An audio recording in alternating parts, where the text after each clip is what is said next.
U.S. West Texas Intermediate, WTI, crude was down 1 cent at $1. The contract fell 36 cents in the previous session, having hit $1 on Wednesday, its highest since November 7.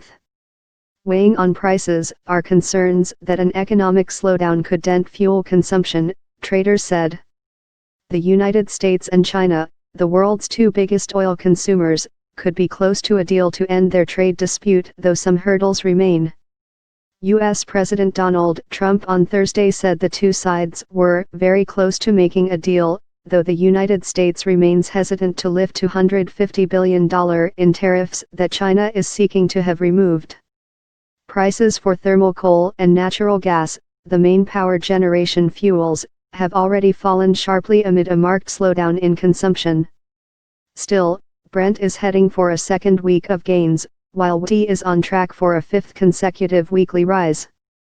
Brent has gained nearly 30% this year, while WTI has risen nearly 40%, underpinned by production cuts and U.S. sanctions against Iran and Venezuela.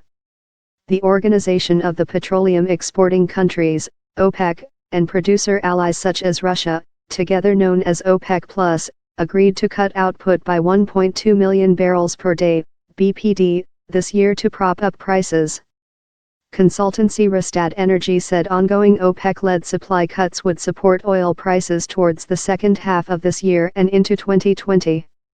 We retain our bullish stance for the second half of 2019 and first half of 2020 as we anticipate OPEC+ to extend production cuts through 2019, while we also expect bullish oil market effects due to the introduction of IMO 2020 regulations on sulfur content in marine fuels, said Horner Tanhagen, head of oil market research at Rystad. The International Maritime Organization, IMO, will mandate all shippers use fuel with a reduced sulfur content, resulting in a sharp increase in diesel consumption and the use of low-sulfur fuel oil. Somewhat undermining the OPEC-led efforts to prop up the market is surging U.S. oil production, which according to official data rose to a record 12.2 million BPD last week. As a result, U.S. crude oil stockpiles soared last week, the Energy Information Administration said on Wednesday.